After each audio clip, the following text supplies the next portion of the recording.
हरिद्वार में आम आदमी पार्टी कार्यकर्ताओं ने एक मामले को लेकर कोतवाली का किया घेराव। उनका आरोप कि रक्षाबंधन के दिन निशुल्क ऑटो रिक्शा का संचालन किया गया। पुलिस द्वारा ऑटो चालक को गिरफ्तार कर लिया गया। जानिए पूरा मामला क्या था। मामला ये है कि कल हमारे ऑटो चले थे। पहली बार आम आदमी पार्टी यहाँ पर महिलाओं के लिए रक्षाबंधन में एक तोहफा देना जा रही थी। फ्री ऑटो सेवा हमने अपने उस पर करी थी। हमने हरिद्वार विधानसभा में सुबह ऑटो अपने चलाए थे और दोपहर 2 बजे करीब इन्होंने पार्टी कार्यालय से 2 बीजेपी कार्यकर्ताओं के साथ में एक जो है प्राइवेट गाड़ी में पुलिस वाले आए और उसको उठाकर ले गए। उसके बाद उसका स्विच ऑफ था। हमारे जो ऑटो चालक जो हमारा कार्यकर्ता है उसका सुबह से कहीं पता नहीं चला। मेरे द्वारा हरिद्वार कोतवाली में पूछा गया तो यहाँ पर मुझे जो आश्वस्त किया गया कि हमने नहीं उठाया है, हमारी किसी चौकी में आपका बंदा नहीं है। इन्होंने मुझे कॉल बैक किया था, मैंने यहाँ फ़ोन किया था, इन्होंने कॉल बैक करके मुझे बताया कि आपके बंदे हमारे पास नहीं हैं।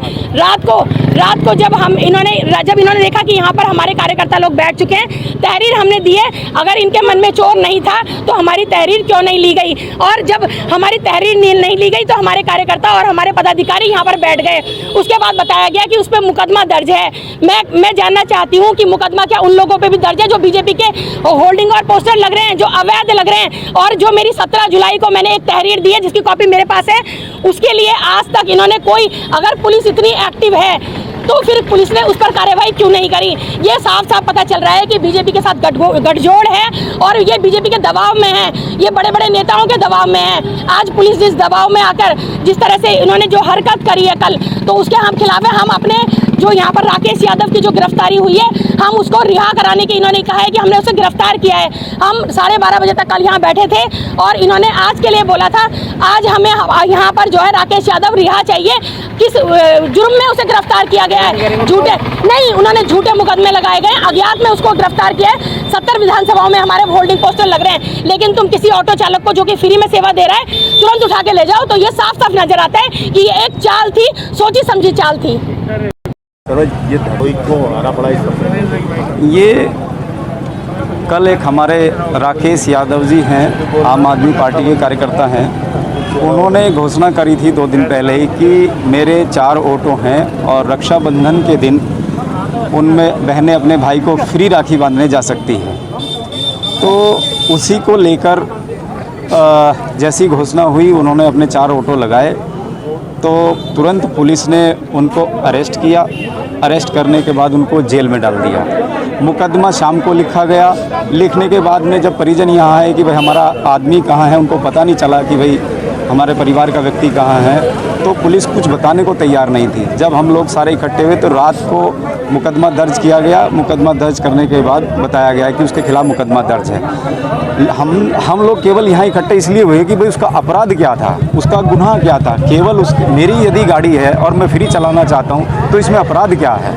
तो इसीलिए इसमें पुलिस को या प्रशासन को या सरकार को दिक्कत क्या है या किसी व्यक्ति को दिक्कत क्या है, तो उसी को लेकर आज हम लोग यहाँ इकट्ठा हुए हैं।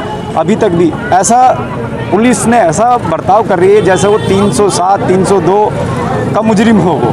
मतलब ये एक तानाशाही है पुलिस की।